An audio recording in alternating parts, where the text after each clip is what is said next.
ഇപ്പോൾ മകൻ സനന്ദൻ ഒരിക്കൽ കൂടി നമുക്കൊപ്പം ചേരുകയാണ്. സനന്ദൻ, കേൾക്കാൻ കഴിയുമെന്ന് ഞാൻ വിചാരിക്കുകയാണ്. ഇപ്പോൾ കോടതി സ്റ്റേ ചെയ്യാത്തൊരു സാഹചര്യത്തിൽ നാളെ അധികൃതർ കല്ലറ, നിങ്ങൾ സമാധി എന്ന് വിളിക്കുന്ന ആ കല്ലറ പൊളിക്കാൻ വന്നാൽ അതിനോട് സഹകരിക്കുമോ?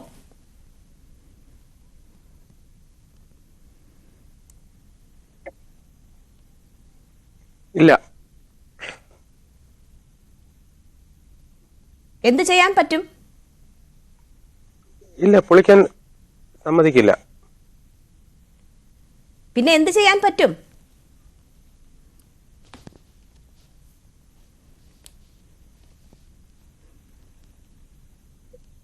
ഇതിലിപ്പോ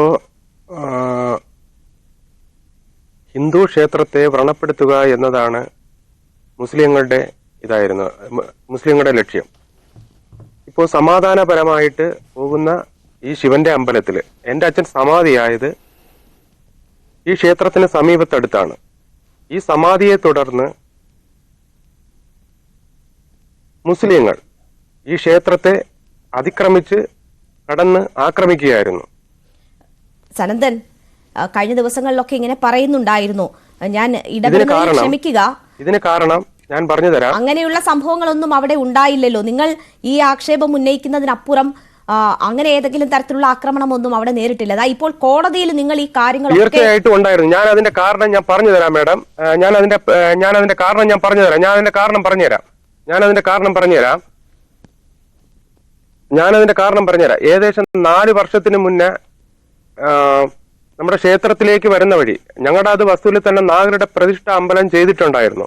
ഈ നാഗർ പ്രതിഷ്ഠ അമ്പലത്തിനടുത്ത് തന്നെ, അതിന്റെ തൊട്ടടുത്ത് തന്നെ മുസ്ലിമിന്റെ അവിടെ ഒരു വസ്തു ഉണ്ടായിരുന്നു. ഈ മുസ്ലിമിന്റെ വസ്തുവിനെ പറ്റി ഏകദേശം 4 വർഷം കൊണ്ട് തർക്ക വിഷയത്തിലേക്കാണ് നടക്കുന്നത്. ഓക്കെ, അങ്ങനെ ഒരു തർക്കം ഉണ്ടായിരുന്നു എന്ന് തന്നെ ഇരിക്കട്ടെ. ഞാൻ ചോദിക്കുന്നത് അങ്ങനെ ഒരു തർക്കം ഉണ്ടായിരുന്നു എന്നുള്ളത് നിങ്ങൾ തുടക്കം മുതലേ പറയുന്നുണ്ടല്ലോ. ഞാനൊരു കാര്യം ചോദിക്കട്ടെ. ഇപ്പോൾ നിങ്ങൾ ഈ കാര്യങ്ങളൊക്കെ കോടതിയിൽ പോയി പറഞ്ഞു. കോടതി എന്താ പറഞ്ഞേ? ഡെത്ത് സർട്ടിഫിക്കറ്റ് ഉണ്ടോ എന്ന് ചോദിച്ചു. അത് കാണിക്കാൻ നിങ്ങളുടെ കയ്യിൽ ഡെത്ത് സർട്ടിഫിക്കറ്റ് ഇല്ല. അപ്പോ കോടതി പറഞ്ഞ എന്താ? ഈ മരണം എങ്ങനെ നടന്നു എന്നത് അറിയണം എന്ന് പറഞ്ഞു. ഇത് നടക്കുന്നത് സ്വാഭാവികമായ നടപടിയാണ്, അത് തടയാൻ പറ്റില്ല എന്ന് പറഞ്ഞു. അങ്ങനെ പറഞ്ഞു കഴിയുമ്പോൾ പിന്നെ അതിനോട് സഹകരിക്കുക അല്ലാണ്ട് വേറെ മാർഗമുണ്ടോ? ഞാൻ ഇനി പറഞ്ഞു തരാം. ഇത് മരണമെന്ന് പറയാനായിട്ട് ഇത് മരണമല്ല, ഇത് സമാധിയാണ്. ഇത് സമാധിയാണ്. മരണമെന്ന് പറയാനായിട്ട് ഒരിക്കലും അത് സാധ്യമല്ല. ഇത് സമാധിയാണ്. എന്റെ അച്ഛൻ കാവി മുണ്ടാണ് ധരിക്കുന്നത്, കാവി ഷർട്ടാണ് ധരിക്കുന്നത്, രുദ്രാക്ഷം അണിയുന്നവനാണ്. മരുത്തമലയിൽ ആശ്രമമുണ്ട്, അത് അയ്യാ വൈകുണ്ഠർക്ക് കൊടുത്തിട്ടുണ്ടായിരുന്നു. അത് കഴിഞ്ഞിട്ടാണ് ഇവിടെ ശിവൻകോവിൽ പണിതിട്ടുള്ളത്. 30 വർഷത്തിനകത്ത് തന്നെയാണ് ഇതിന്റെ പഴക്കമുള്ളത് ഈ ക്ഷേത്രത്തിന്. അതൊക്കെയാണ്, നിങ്ങളുടെ വിശ്വാസത്തെ ചോദ്യം ചെയ്യുന്നുമില്ല. പക്ഷേ നമ്മുടെ നാട്ടിൽ ഒരു മരണം നടന്ന് അതിലൊരു പരാതി ഉണ്ടായാൽ ആ മരണം എങ്ങനെ സംഭവിച്ചു എന്നത് കൃത്യമായി മനസ്സിലാക്കേണ്ടതുണ്ട്. അതിനുള്ള പരിശോധനകൾ നടക്കേണ്ടതുണ്ട്. നിങ്ങൾക്ക് ഇപ്പോഴെങ്കിലും എന്താണ് ഈ നാട്ടിലെ നിയമമെന്നോ അത് അനുസരിക്കേണ്ടതിന്റെ ആവശ്യകത എന്താണെന്നോ മനസ്സിലാകുന്നില്ലേ?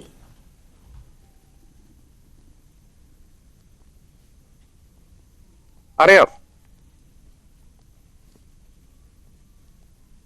അപ്പോൾ എന്ത് ചെയ്യും? അത് അനുസരിക്കുകയല്ലാതെ മാർഗമില്ല. ഞാനൊരു കാര്യം പറഞ്ഞു തരാം. ഇപ്പോ നിക്കണം മേഡം, ഞാനൊരു കാര്യം ഞാൻ പറഞ്ഞു തരാം. ആദ്യം എനിക്ക് പറയാനുള്ളത് എനിക്ക് വിട്ടു തരണം. കാര്യം എന്ന് പറയുമ്പോ ഈ 4 വർഷത്തിന് മുന്നേ ഞങ്ങളുടെ നാഗരുടെ അമ്പലം പൊളിച്ചു മാറ്റണമെന്ന് മുസ്ലിങ്ങൾ വന്ന് അവിടെ പ്രശ്നം ഉണ്ടാക്കിയിട്ടുണ്ട്. അത് കളക്ടർ ഓഫീസിൽ പരാതി പോയിട്ടുണ്ട്. ആ 4 വർഷത്തിന് മുന്നേ നെയ്യാറ്റിങ്കര പോലീസ് സ്റ്റേഷനിൽ ആ കംപ്ലൈന്റ് പോയിട്ടുണ്ട്. ഇത് നിരന്തരമായിട്ട് ഇവിടെ പ്രശ്നം ഉണ്ടായിക്കൊണ്ടിരിക്കുകയാണ്. എന്റെ അച്ഛൻ സമാധിയായ സമയത്ത് സമാധി ചടങ്ങുകളെല്ലാം കഴിഞ്ഞ് പിറ്റേ ദിവസം മുസ്ലിങ്ങളാണ് ഈ ക്ഷേത്രത്തെ ആക്രമിക്കാനായിട്ട് കയറിയത്. അത് ഹിന്ദുത്വത്തെ വ്രണപ്പെടുത്തുക എന്നതാണ് ആ മുസ്ലിംകാർ ശ്രമിച്ചിട്ടുള്ളത്. ശ്രീ സനന്ദൻ, നിങ്ങൾ ഈ പറഞ്ഞിട്ടുള്ള കാര്യങ്ങളൊക്കെ നടന്നു എന്ന് തന്നെ ഇരിക്കുക. അത് വേറെ വിഷയമാണ്. ഇതിപ്പോൾ നിങ്ങളുടെ അച്ഛന്റെ സമാധി എന്ന് നിങ്ങൾ പറയുന്ന ആ മരണം എങ്ങനെ സംഭവിച്ചു എന്നത് അറിയണം, സ്റ്റേറ്റിന് അറിയണം. അപ്പൊ പറയുകയാണ്, കോടതിയിൽ വരെ നിങ്ങൾ പോയിട്ടും പറയുകയാണ് ഇത് എങ്ങനെ നടന്നു, ഇതിന്റെ ഡെത്ത് സർട്ടിഫിക്കറ്റ് എങ്ങനെ, എവിടെ, മരണം എങ്ങനെ സംഭവിച്ചു എന്ന് അറിയണ്ടേ എന്ന് കോടതി പറയുകയാണ്. നിങ്ങൾ പ്രതിസ്ഥാനത്ത് നിൽക്കുന്ന ഒരു സാഹചര്യം ഒഴിവാകണമെന്ന് താങ്കൾ ആഗ്രഹിക്കുന്നില്ലേ? മക്കൾ എന്തെങ്കിലും ചെയ്തോ എന്ന് പോലും ചർച്ചകൾ നടക്കുകയാണ്. അങ്ങനെ പോലും സംശയം ഉണ്ടാകുന്നിടത്ത് നിങ്ങൾക്ക് അതിൽ വ്യക്തത വരണമെന്ന് തോന്നുന്നില്ലേ?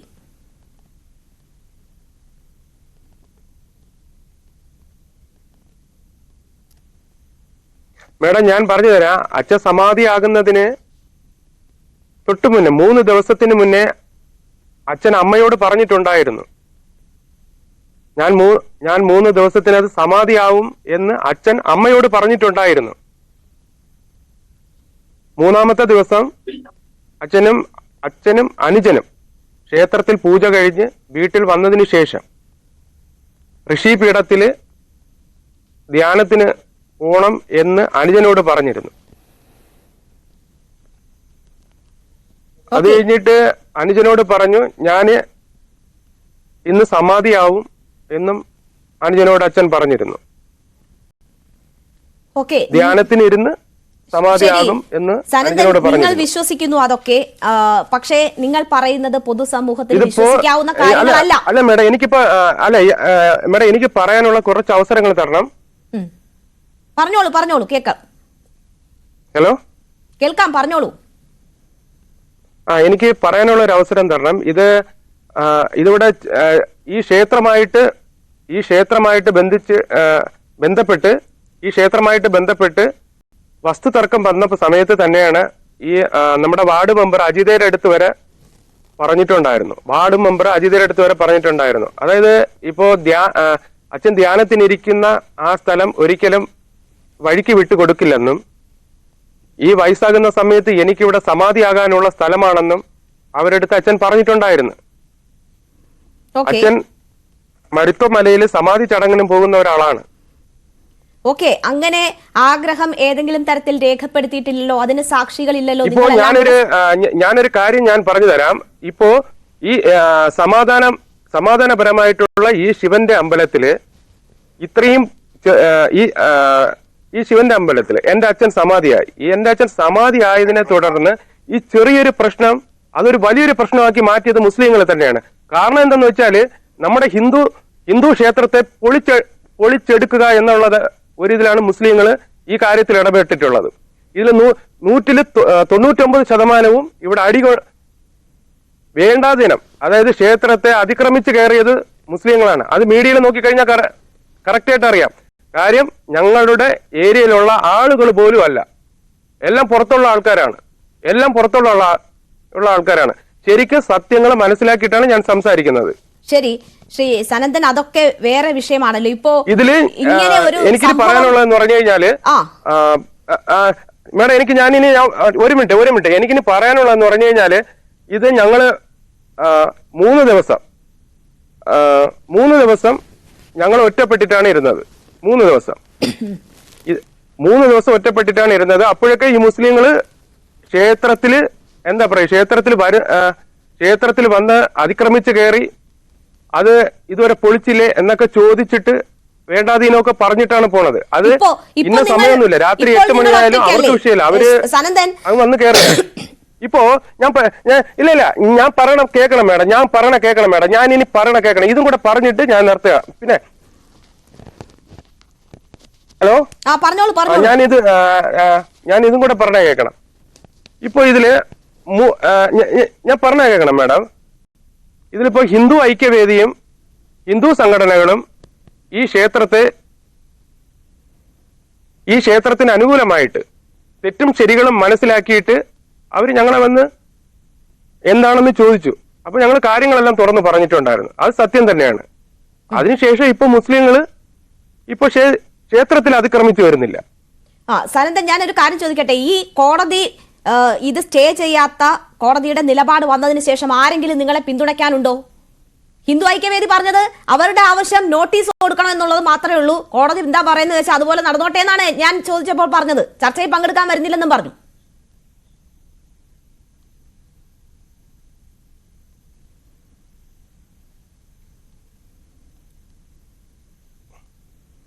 കേൾക്കാമോ സനന്ദൻ? പറഞ്ഞത് കേൾക്കാമോ? കേൾക്കാം. ഹിന്ദു ഐക്യവേദിയുടെ നേതാവ് എന്നോട് പറഞ്ഞത് ഇതിൽ നോട്ടീസ് നിങ്ങൾക്ക് നൽകണമെന്നതായിരുന്നു. BSDPയുടെ നിലപാട് നിങ്ങൾക്ക് നോട്ടീസ് നൽകണമെന്നതായിരുന്നു. ഇപ്പോൾ കോടതി തന്നെ പറഞ്ഞ സ്ഥിതിക്ക് അവരൊന്നും അവർ പറയില്ല. അതങ്ങനെ അവർ പറയില്ല. ഹിന്ദു ഐക്യവേദി അങ്ങനെ പറയില്ല, ഹിന്ദു സംഘടനയും അങ്ങനെ പറയില്ല. ഞങ്ങളോട് അങ്ങനെയാണ് പറഞ്ഞത്. അല്ലാതെ എന്ത് ചെയ്യാൻ പറ്റും? കോടതി ഉത്തരവുള്ളപ്പോൾ അവർക്ക് എന്ത് ചെയ്യാൻ പറ്റും?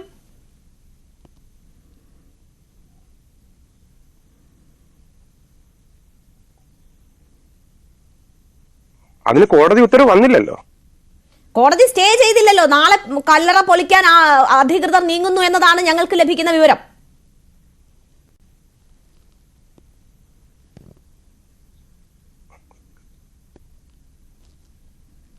ഇല്ല, അങ്ങനെ വരാൻ അങ്ങനെ വരൂല. അല്ല, എന്ത് ചെയ്യാൻ പറ്റുമെന്നാണ് ഞാൻ ചോദിക്കുന്നത്. സംരക്ഷിക്കുക എന്നത് ഹിന്ദു ഐക്യവേദിയുടെയും മേൽക്കോടതികളെ എങ്ങാനും സമീപിക്കാൻ ശ്രമിക്കുന്നുണ്ടോ? ഹിന്ദു സംഘടനയുടെയും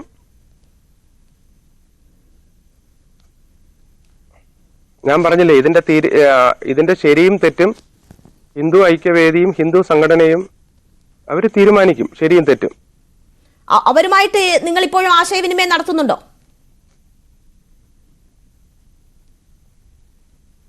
തീർച്ചയായിട്ടും. എന്താണ് അവർ പറയുന്നത്?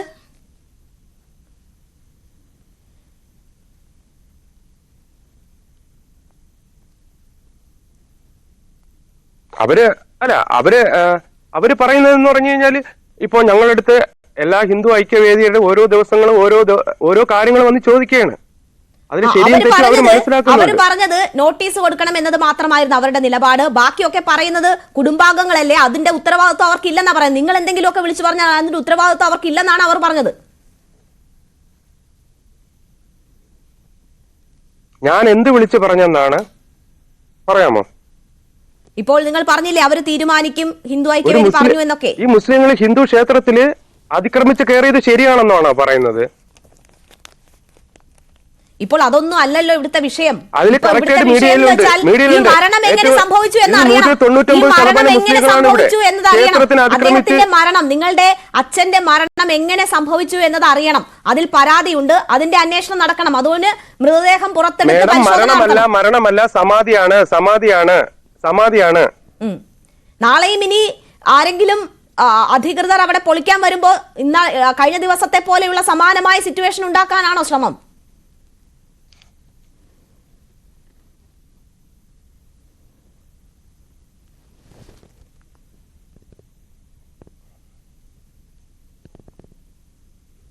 കേൾക്കാമോ?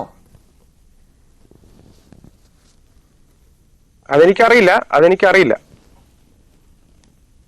ശരി, എന്തായാലും ഒരു തരത്തിലും കറക്റ്റ് തീരുമാനങ്ങളൊന്നും വന്നില്ലല്ലോ. ശരി, എന്തായാലും കോടതി സ്റ്റേ ഇല്ല, കോടതി എന്ന് പറഞ്ഞ കാര്യങ്ങൾ പോലും മനസ്സിലാകുന്നില്ല എന്നാണ് എനിക്ക് തോന്നുന്നത്. എന്തായാലും നാളെ കല്ലറ പൊളിക്കാനുള്ള നീക്കം ജില്ലാ ഭരണകൂടം നടത്തുന്നു. ഞാൻ ഒരു കാര്യം, കോടതി പറഞ്ഞ മനസ്സിലായില്ലെന്ന് അങ്ങനെ പറയരുത്. കാര്യം എന്ന് പറയുമ്പോൾ ഒരു ഹിന്ദു ക്ഷേത്രത്തിൽ അതിക്രമിച്ച് കയറിയത് ശരിയാണോ മുസ്ലിങ്ങള്? സനന്ദൻ, അല്ല, ഞാൻ ഒരു കാര്യം ചോദിക്കട്ടെ. അല്ലല്ല സനന്ദൻ, ഈ അവസരത്തിൽ നിങ്ങളോട് ഇങ്ങനെയൊക്കെ ചോദിക്കേണ്ടി വരുന്നതിൽ ക്ഷമിക്കുക. ഈ അച്ഛന്റെ മരണം സംബന്ധിച്ച് ഒരു സംശയം ഇവിടെ ഉടലെടുത്തിരിക്കുകയാണ്. ഒരു മരണം ഉണ്ടായാൽ അതിൽ ഡെത്ത് സർട്ടിഫിക്കറ്റ് കിട്ടണം, എങ്ങനെയാണ് മരണം ഉണ്ടായതെന്ന് ഉറപ്പാക്കണം. ഇങ്ങനെയുള്ള കാര്യങ്ങളൊന്നും നിങ്ങൾക്ക് അറിവില്ലാത്തത് കൊണ്ടാണോ, ഇനി ഇപ്പോൾ കോടതിയുടെ ഡയറക്ഷൻ ഉണ്ടായിട്ടും അതൊന്നും മനസ്സിലാകാത്തതാണോ? എനിക്ക് എന്താണെന്ന് അറിയുന്നില്ല.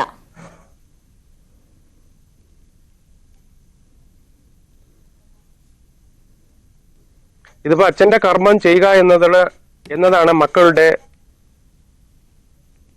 ചെയ്യേണ്ടത്. അച്ഛൻ പറഞ്ഞ വാക്ക് ഞങ്ങൾ അനുസരിച്ച് അച്ഛന്റെ കർമ്മം മക്കൾ തന്നെയാണ് ചെയ്യേണ്ടത്. ഇത് സമാധിയാകുന്നതിന് 3 ദിവസം, ഞാൻ നേരത്തെ പറഞ്ഞു, 3 ദിവസത്തിന് മുന്നേ അമ്മയുടെ അടുത്ത് പറഞ്ഞിട്ടുണ്ടായിരുന്നു അച്ഛൻ സമാധിയാകുന്നത്. ഓക്കെ സനന്ദൻ, പക്ഷെ നമ്മുടെ നാട്ടിലെ നിയമം അതല്ല. അവിടെ ഒരു സംശയം ഉണ്ടായാൽ ഇങ്ങനെ നടക്കണം. ഈ നിയമം പാലിക്കാതെ നമുക്ക് മുന്നോട്ട് പോകാൻ പറ്റില്ല. അത് മനസ്സിലാകുന്നില്ലേ? മേഡം, ഞാൻ ഈ ഒരു കാര്യം കൂടെ ഞാൻ പറഞ്ഞു തരാം. ഞാൻ ആകെ വിഷമിച്ച് നിൽക്കുന്ന ഒരു അവസരമാണ്. ഞാൻ ഇനി പറഞ്ഞു തരാം. ഇത് അച്ഛൻ ഞങ്ങളടുത്ത് പറഞ്ഞിട്ടുണ്ടായിരുന്നു, മക്കള് ഞാൻ സമാധിയാവണ സമയത്ത് എന്റെ കർമ്മങ്ങള് ചെയ്യേണ്ടത് നിങ്ങൾ രണ്ടുപേരാണ്. എന്റെ കർമ്മങ്ങൾ ചെയ്ത് കഴിഞ്ഞതിന് ശേഷം മാത്രം നിങ്ങൾ മറ്റുള്ളവരെ അറിയിക്കുകയോ അറിയിക്കാതിരിക്കുകയോ ചെയ്യാൻ പറഞ്ഞിട്ടുണ്ടായിരുന്നു.